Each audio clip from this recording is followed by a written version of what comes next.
The ideation phase is an important part of a problem-solving process called human-centered design. Imagine you're trying to make something better for people, like a new gadget or a helpful app. The ideation phase is when you come up with lots of creative ideas to solve the problem you're focusing on. During this phase, you and your team brainstorm, which means you think up as many ideas as possible. It's like making a big list of possibilities.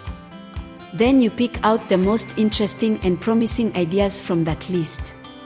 You don't worry about whether they are perfect at this point, it's all about getting imaginative. The goal is to think about all sorts of ways to solve the problem.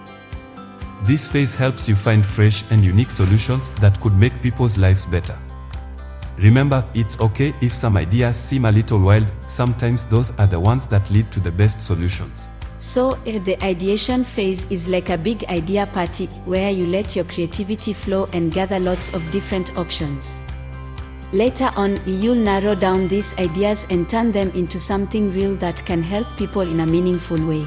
The ideation phase transforms your research into meaningful and actionable insights that will become the foundation of your design. During your research, you talk to many people and were inspired by immersing yourself in their contexts.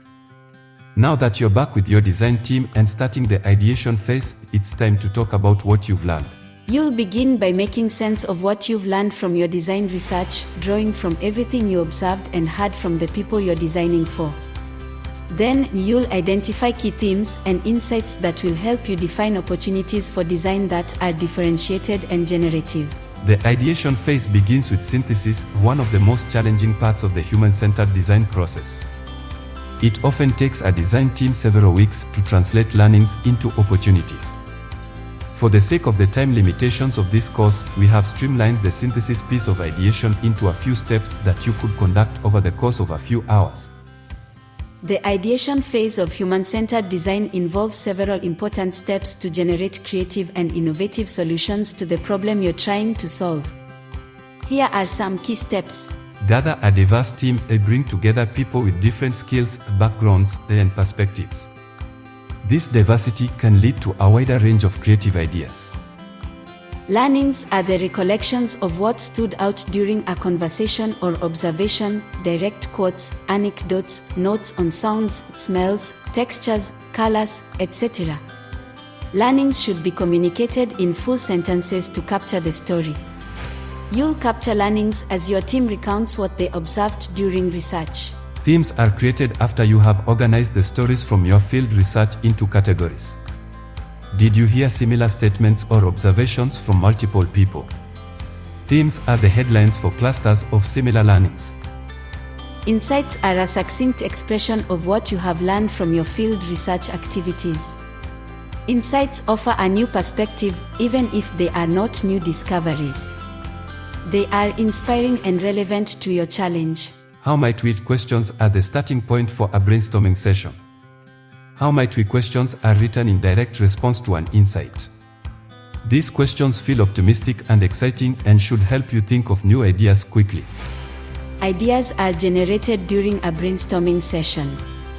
Ideas can be practical and simple or wild and crazy, like the hypothetical delivery drone in the example above, which could make low-cost fruit deliveries in small quantities to multiple locations in a neighborhood. All judgment is deferred during brainstorming, as the goal is to come up with as many ideas as possible. Ideas are best communicated with quick sketches. Visualize how a solution might work step by step. This helps understand the user experience and identify potential challenges. Act out scenarios or create simple prototypes to simulate how users would interact with your solutions. This can spark new ideas and reveal insights. After the ideation session, we review the ideas as a team. Identify promising concepts and consider how different ideas can be combined or improved upon. Select a handful of the most promising ideas. These will be further developed and tested in the next phases of the design process. Remember, the ideation phase is all about embracing creativity and generating a wide range of ideas. It's okay if some ideas seem unusual or even impractical, they might lead to unexpected breakthroughs. The goal is to explore possibilities and find innovative solutions that truly address the needs of the people you're designing for.